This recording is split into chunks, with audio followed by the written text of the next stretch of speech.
Hello listeners everywhere. Welcome to the Archive of Audio Antiquities, a voyage into the vault of wonders on the wireless. In a moment, Simon Exton and Ken Moss will be here to speak to you.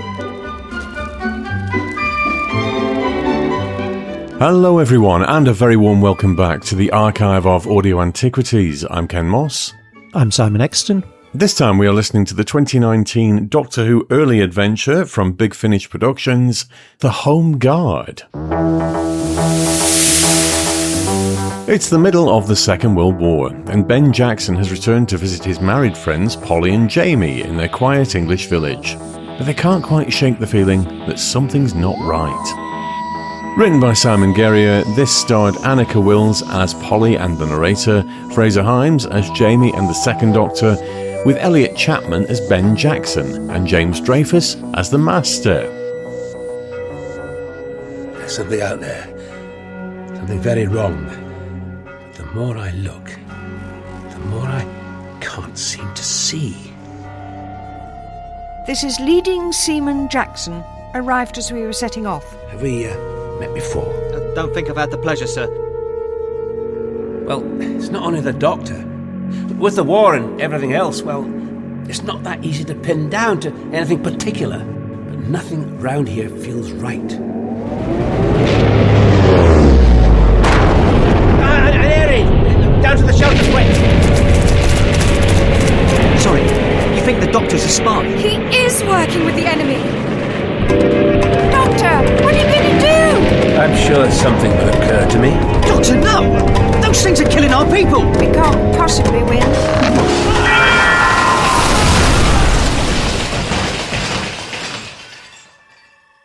It also stars Brian Murphy as Robert Collins. I knew the voice, I just couldn't picture it. Brian Murphy as in... George and Mildred. Really? Yeah. Oh, they could have done more with him, couldn't they? I thought so, yeah. He'd have made a much better Master. No, right, let's get this one out of the way. James Dreyfus is the Master. Terrible. Really? Yeah, it is bad Delgado impersonation. There's nothing original about it at all. And what he doesn't do very well. I'm not surprised he was sacked because he's a bit shit. I strongly disagree. Now, there's no getting away from the fact it is... I think he's supposed to be the first incarnation of the Master, I think. Although it doesn't really square with the fact that he looks so much younger than William Hartnell and they're supposed to be contemporaries. I'll let that slide. They are Time Lords. But my first thought was he's sort of halfway between Delgado and the Derek Jacobi Master. No, he's Delgado but painted in sepia. It really wasn't good. No, strongly disagree. I thought it was a great bit of casting. I think the only thing that didn't sit entirely well with me, that he was so close to Delgado as to basically be another version of Delgado, even though it's supposed to be a separate incarnation. But I had no problem with him at all. No, I thought he was awful. I mean, I have a number of problems with this story. He's one of them. Yeah, really not good. God, of all the things that have been in, all the performances that have been in Big Finish, that's not one that I would leap out with. It's terrible. I think it... Oh, no, there are other performances that I criticise as being terrible. He's never been a particularly good actor. He played a camp little thing in the Thin Blue Line. He played a camp older thing in Gimme, Gimme, Gimme. What else has he done? I don't know. He's basically playing himself right the way across the board. And with this, it's a bad Delgado impersonation. I mean, if you're going to look at somebody as a comparison to Delgado, they're always going to fail. Yeah, so they do something completely different. What's his face? The other camp one. I want to say Alexander McQueen. It is, yes. Oh, right, okay. I thought he was much better because he played a different character. Nobody is ever going to be Delgado. Nobody is ever going to compete with Delgado. Don't try. And an element of that may have been direction. An element of that may have been him looking at some Delgado performance and going, oh, this is a bit good. I'll do the same thing. And he doesn't. But no, I thought he was terrible. It's one of the few times I thought you were a little harsh there, but it's, that's your take on it. One of the few times. Well, I'm not trying hard enough. I think my biggest gripe with this, see, the first episode, it's quite good. You know something's amiss. You're never at all sure what it is. It's slow, though. It is slow, but I'll forgive In this period of Doctor Who, when they were making it with Big Finish, they emulated the 60s era by making some of the episodes as slow as the 60s era. Now, 60s era Doctor Who was never this slow. The Celestial Toymaker, my dear. Yeah, but that is an absolute low point right the way across the board. You can't say we're making 60s era Doctor Who. Oh, look, our point of reference is the Celestial Toymaker, because it will just be unending shit. Some of Series 1. Name one. Oh, okay, Marco Polo is very slow. Keys and Marinus, they do drag a little. Some of the historicals, even though I love them, they do drag. Whatever criticism you make of the Keys and Marinus, you can't say it's slow. I can see where they were trying to go with it, slightly less frenetic. No, I'm not having that about the Keys and Marinus. Absolutely not. It may look cheap and amateurish because they're doing it episode by episode, but each episode crackles along. Okay, then the Sensorites. Okay, the final 4 episodes of the Sensorites is a bit slow. First 2 episodes are brilliant. When they're on the spaceship, it's fantastic. It's when they get down to the city, so I will give you that. But you are having to work to drag out ones to prove your point, whereas the vast majority of 60s Doctor Who is nowhere near as slow and dull as this was. No, but the problem that some of these Big Finish have got, and I have mentioned this before, Doctor Who, you need plot A, plot B, and plot C at the very least, really. To be fair, that's true of storytelling in general. Yeah. But this, for the vast majority of it, it was plot A. The end. Not for the vast majority of it, for all of it. I did pick up a little towards the end. There were little cutscenes with other characters, and they did have their own subplots. But that was in episode 4. Okay, we'll come on to this later, because I really want to defend 60s Who. Almost none of it is as glacially slow as this. No, I think you're taking what I've said there and running with it too far. I'm just saying that 60s Who was, on the whole, at a slower, less frenetic pace than Doctor Who picked up when it got to the 70s. And there's nothing wrong with that. Yeah, absolutely. And no argument with that. But the point that you were making is that with things like this, they are emulating the pace of 60s Doctor Who. And I absolutely do not agree with that. They may be emulating the 60s Doctor Who at its very slowest. And you've come out with a couple of examples of very slow Doctor Who, but you've had to work at it. Even the later episodes of the Sensorites, I would say, are not as slow as this. This story takes 3 episodes before it actually gets anywhere near something like a plot. Every single one of the main characters is brainwashed for 3 full episodes. Polly never stops being brainwashed right the way through. It's only the very end bit where the mask has come down off everybody that she starts to see things. Those first 3 episodes could have been done in one. This could be a 2-part. This could be a 50-minute episode because the first 3 were just astoundingly repetitive. And there is no 60s Doctor Who that's that dull. And even the final bit of the Sensorites isn't that going round and round and round and round and round in circles. And it's because they don't have good writers and they don't have any kind of critical insight, or they have critical insight and don't care. Well, I think the problem that they've got, I mean, again, I've listened to some of their more modern stuff. It's really good. Big Finish have really turned a corner in terms of stories and not so much production, but certainly plot threads and how to write. Because at this period, this is like 2019, they had a roster of about 12 writers, it seemed. And there's only so many ideas in one head. I've said this many times before.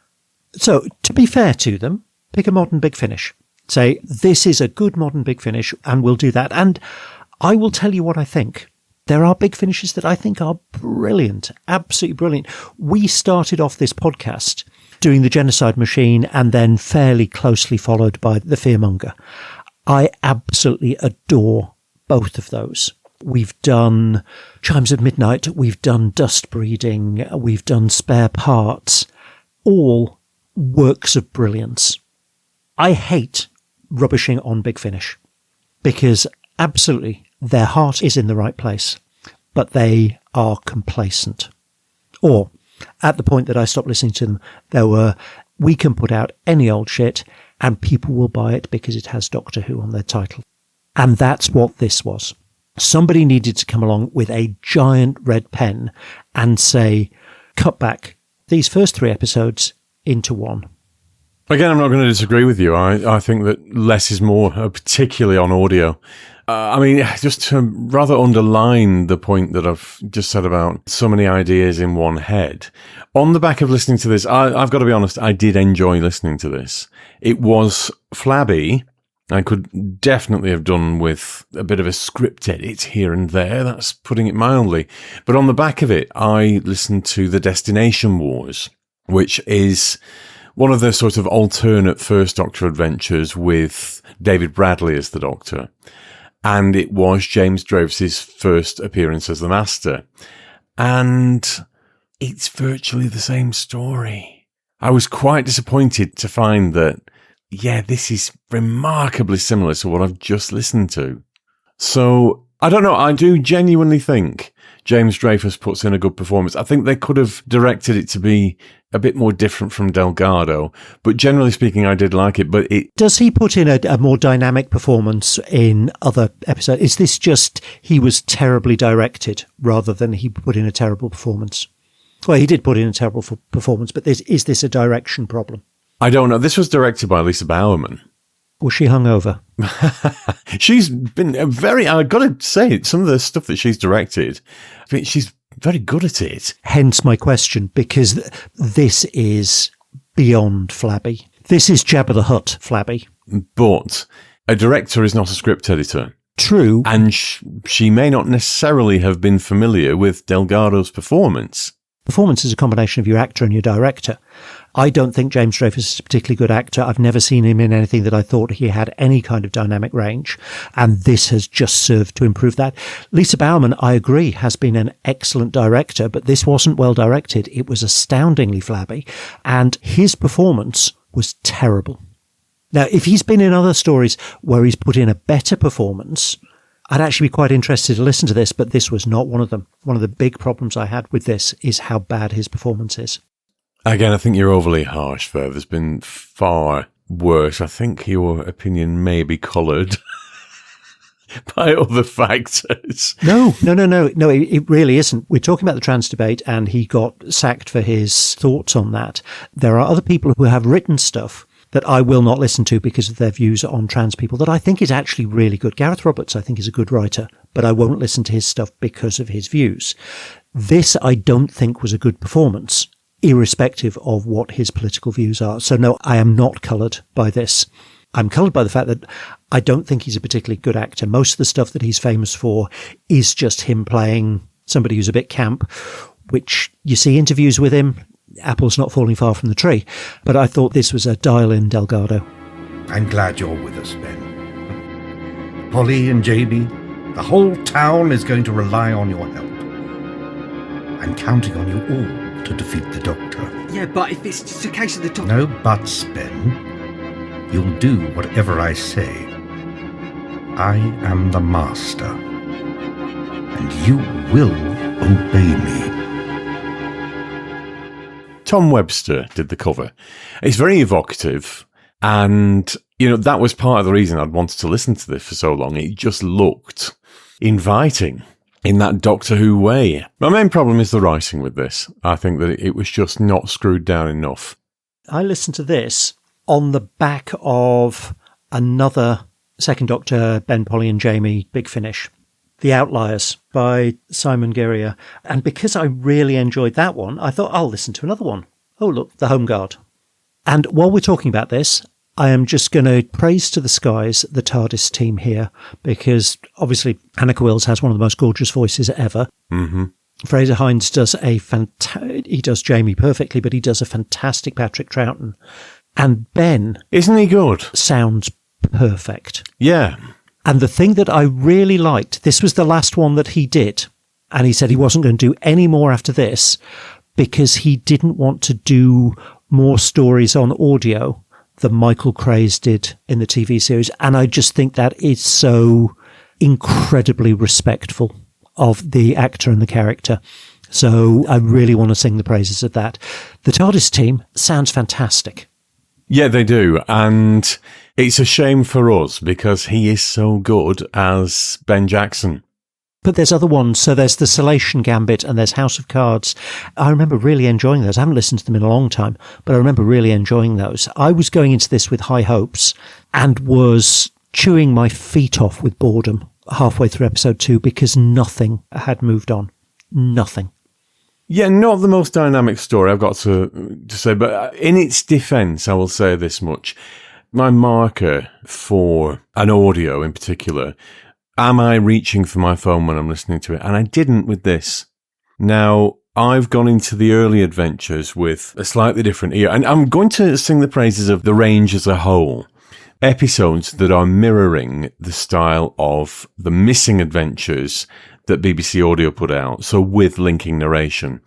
And it works very well, and I think they really should have taken that and run with it further than they have in general. That was, in those days, a very good way of producing adventures from the 60s. They never really got hold of it.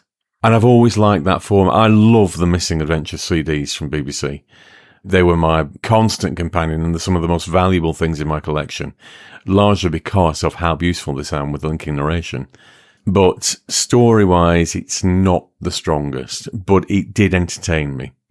It's all I can ask, really, but tighten these things up. Like I say, this is 7 or 8 years ago now when this was made, and things are a lot more polished and screwed down now. Certainly some of the series that they do, the running themes through them and the characters that they bring in and the wider sort of world building they do is far better now than it has been. There's almost nothing to it. It was over 3 episodes of things that could have been set up in things that were set up in 2 scenes and then just limped round and round and round in circles. And then an okay, fairly cliched final episode where there's a battle. Yeah, all a bit War of the Worlds as well. Giant metal spiders. Anyway, let's rate this in earworms. This is the song that never ends. Yes, it goes on and on, my friends. 3. I thought you were going with that. I did quite enjoy this, but it was flabby. I'm going to give this a 6. I did enjoy it. I liked the setting. It was blindingly obvious it was all going to be a foreign planet hypnotism setup right from the off. So that was not much of a reveal. And I did like James Dravis as the Master. I did enjoy his performance. I think they could have directed it differently, but there you go. But on the whole, script editing aside, I quite enjoyed it, but it's not a glittering example of an audio story. So 6 out of 10 makes it the same score that you gave Daughter of the Gods. It's about right, yeah. To be fair, 3 out of 10 is the same score that I gave Daughter of the Gods, so... It is. So at least we're consistent. Actually, 6 out of 10 is the score that you gave Evil of the Daleks. Again, I enjoyed it about as much as an audio experience. Bear in mind, we're reviewing these as audios, and Evil is clearly a very visual story. And they'll continue singing it forever just because. It's time to listen to something completely different. It's Podcast of the Week.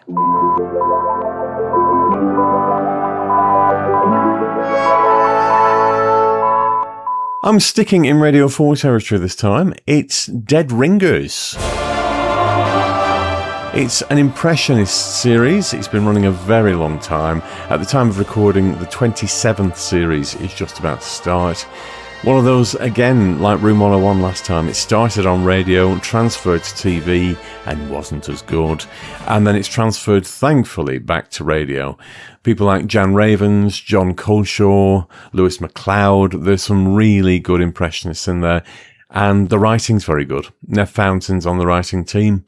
This is a team that know each other well, they know their material well, and it holds together. It's one of my go-tos on Radio iPlayer. So if you like impressionist comedy and you like anything politically satirical, this will be right up your street. But they go after famous TV series. It's almost spitting image level merciless. Yes, I think they're good. I haven't heard a huge amount, but what I have heard I've liked. Coming up in July, it's our 50th episode. A huge, colossal, enormous milestone, but what are we doing, Dr. Exton? We're doing something good rather than this dog shit. Oh, God. We're doing, I'm sorry, I'll read that again, which was my introduction to radio comedy. They always did a pastiche story at the end of the episode, and we're going to do their Doctor Who pastiche, The Electric Time Trousers. Splendid. Well, I'm sorry to say that I've never listened to a one, so this is going to be venturing into... Well, you're just a heathen. Well, evidently. So that's something to look forward to for July. Until then, thank you, boys and girls, for paying us another visit to the archive. We'll be back very soon. Ta-ta. Bye now. The Archive of Audio Antiquities featured Simon Exton and Ken Moss, and the announcer was Jenny at Blue Box 99. All featured soundtracks are the property of their respective producers, and no infringement of copyright is intended. Title music was by Edward White, and the programme was produced by Maverick Productions. For more information, please visit maverickproductionsuk.blogspot.com or find us on social media.